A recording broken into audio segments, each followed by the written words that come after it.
Hello friends, तो कैसे हो आप लोग। उम्मीद करता हूँ कि अच्छे होंगे। तो आइए बिना टाइम वेस्ट किए हुए अपने टॉपिक को समझते हैं। तो आज का हमारा टॉपिक क्या है, सूर्योदय और सूर्यास्त के समय सूर्य लाल क्यों दिखता है। तो आइए समझते हैं। आप भी सोचते होंगे कि सही बात है, सूर्योदय और सूर्यास्त के समय सूर्य आखिर लाल क्यों दिखता है। तो आइए जानते हैं आज कि क्यों दिखता है। बोला क्या, सूर्योदय और सूर्यास्त के समय सूर्य को अधिक दूरी तय करनी पड़ती है पृथ्वी तक पहुंचने में, जिसके कारण सूर्य को अधिक कणों से होकर गुजरना पड़ता है।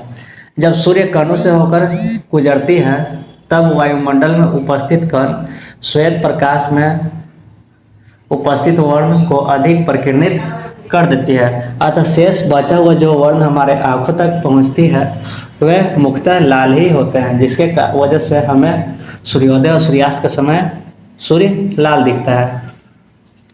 पढ़ तो दिए लेकिन समझ में उतना नहीं आया। आइए इसको देखते हैं।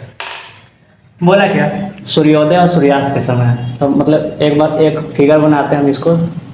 ये हमारा क्या है, सूर्योदय, इसको मान लेते हैं। यहाँ पर क्या हुआ, सूर्य उदय हुआ, सूर्योदय, सूर्योदय, सूर्य उदय हुआ। यहाँ पर मान लेते हैं सूर्य क्या हुआ हमारा, डूबा। तो डूबा तो मतलब सूर्यास्त, क्या हुआ, इसको सूर्यास्त बोलेंगे। एक और बनाते हैं फिगर यहाँ पे। ये क्या है हमारा, दोपहर का टाइम है, दोपहर। यहाँ अपना बनाते हैं पृथ्वी। यहाँ क्या बना दिया हमारा, पृथ्वी, मतलब अर्थ, हमारा अर्थ। अब देखिए, अब बोला क्या, सूर्योदय और सूर्यास्त के समय सूर्य को अधिक दूरी तय करनी पड़ती है। कहाँ तक आने में भाई, तो पृथ्वी तक पहुँचने में। जैसे सही बात है, देखिए सूर्योदय मतलब जब सूर्य उदय हुआ तब यहाँ पृथ्वी यहाँ पर है। सूर्यास्त, यहाँ से आने में इसको यहाँ पर लगा, मतलब कि यहाँ और यहाँ, ये दोनों के बीच का दूरी क्या हो गया, बढ़ गया। बीच का दूरी क्या हो गया, बढ़ गया। सूर्योदय और सूर्यास्त के समय जो है पृथ्वी और सूर्य के बीच का दूरी क्या हो जाता है, बढ़ जाता है। बीच का दूरी जो क्या है, बीच का दूरी क्या है, बढ़ जाता है। क्या होता है, बढ़ जाती है। जबकि दोपहर में क्या है, दूरी सूर्य और पृथ्वी का बीच का दूरी क्या है, बहुत ही कम है। तो दूरी बढ़ने और दूरी घटने से क्या प्रॉब्लम हो सकता है, या क्या हो सकता है। तो आइए देखते हैं। बोला क्या, जैसे ही सूर्य और पृथ्वी का बीच का दूरी बढ़ा, तब बोलता है क्या, बीच का दूरी बढ़ जाता है, जिसके कारण सूर्य को अधिक कणों से होकर गुजरना पड़ता है। सही बात है। बोला क्या, जैसे बीच का दूरी बढ़ता है तो सूर्य को पृथ्वी तक आने में क्या होता है, अधिक दूरी तय करना पड़ेगा। और अधिक दूरी तय करना पड़ेगा तब क्या होगा, वायुमंडल में उपस्थित कण, वायुमंडल में क्या है, बहुत सारे कण मौजूद है। जैसे धूल कण हो गए। वह धूल कण क्या करते हैं, सूर्य के प्रकाश को, सूर्य का प्रकाश का रंग होता है कैसा है, श्वेत। तो श्वेत प्रकाश में उपस्थित वर्ण, वर्ण मतलब क्या होता है, रंग। तो वर्ण कितने प्रकार के होते हैं, 7।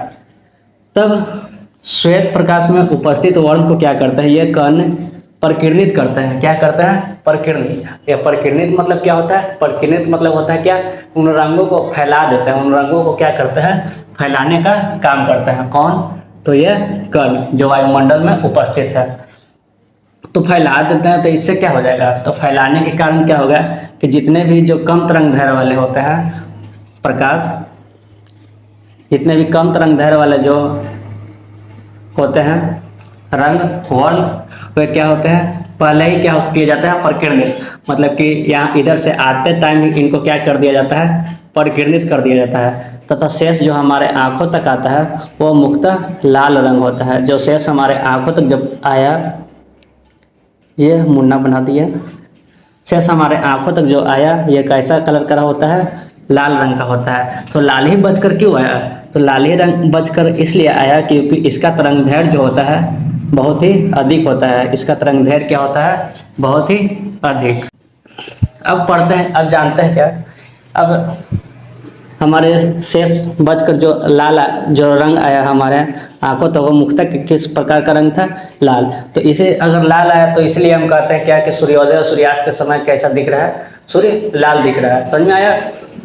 अब आता है जबकि ऐसा दोपहर के टाइम नहीं होता है। दोपहर के टाइम अगर हम देखते हैं सूर्य को तो वह हमें श्वेत दिखाई देता है, मतलब उजला। तो ऐसा क्यों, उस टाइम उजला क्यों दिखाई देता है? क्योंकि दोपहर के समय क्या अभी हमने बताया था, क्या दोपहर के समय क्या होता है, सूर्य और पृथ्वी के बीच का दूरी क्या होता है, बहुत ही कम होता है। और जाहिर सी बात है सूर्य और पृथ्वी का बीच का दूरी कम होगा तो उससे क्या होगा, कम कणों से होकर गुजरना पड़ेगा। और कम कणों से होकर गुजरना पड़ेगा तो उनका प्रकीर्णन भी क्या होगा, बहुत ही कम होगा। अगर प्रकीर्णन बहुत कम होगा तो जैसा प्रकाश था वैसा हमें दिखाई देगा। अगर प्रकीर्णन अधिक हो जाएगा तब उनका रंग भी क्या हो जाएगा, बदल जाएगा। जबकि देखिएगा क्या, यह सब अगर आकाश में हम देखेंगे तो हमें आकाश कैसा दिखाई देगा, नीला। नीला के साथ और भी रंग दिखाई देता है, जैसे काला, ब्लू, ऐसे ऐसे रंग दिखाई देते हैं। तो ये वही सब रंग हैं जो क्या होते हैं, प्रकीर्णित किए जाते हैं और वही आपस में मिलकर नए नए रंगों का क्या करते हैं, फॉर्मेशन, मतलब कि नए नए रंगों का निर्माण करते हैं। समझ में आया क्या? अगर आया तो वीडियो को लाइक कीजिएगा। यहाँ देखिए, यहाँ बोलता है नोट्स में एक अलग है, बोलता है जबकि दोपहर के समय सूर्य और पृथ्वी के बीच की दूरी क्या होती है, बहुत ही कम। जैसा हमने बताया दोपहर के समय का आता है सूर्य और पृथ्वी के बीच का दूरी क्या है, बहुत ही कम होता है। तो जिसके वजह से श्वेत प्रकाश में उपस्थित वर्ण का प्रकीर्णन बहुत ही कम होता है। अब दूरी कम है तो भाई प्रकीर्णन भी इसका क्या होगा, कम होगा। इसलिए अगर प्रकीर्णन ही कम होगा तो इसलिए क्या होगा, दोपहर के समय सूर्य श्वेत दिखता है। अब प्रकीर्णन ही कम हुआ मतलब कि ना के बराबर हुआ तो जैसा सूर्य का जो रंग होगा वैसा ही हमें दिखेगा। तो सूर्य का वास्तविक रंग कैसा होता है, श्वेत होता है। सूर्य का वास्तविक रंग कैसा होगा, श्वेत होगा। हाँ, यहाँ तक तो कंप्लीट हो गया। यहाँ पर आप नोट्स में लिखिएगा क्या, श्वेत पर नोट्स में लिखिएगा क्या, नोट्स में श्वेत प्रकाश जो है, श्वेत प्रकाश 7 रंगों से बना होता है। श्वेत प्रकाश कितने रंगों से बना होता है, 7। उन 7 का नाम कैसे याद रखेंगे, तो एक ट्रिक है क्या, बैजानी हापी नाला। क्या,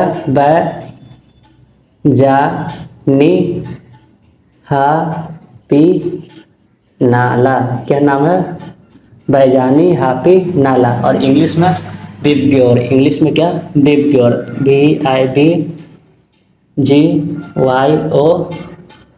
कितने रंग हुए, 1 2 3 4 5 6 7, सही है। हमें अक्सर आपने देखा होगा इंद्रधनुष में यही 7 रंगें उपलब्ध होती है। अब कोई दिक्कत है क्या, समझ में आया आपको? चलिए सही है, ठीक है।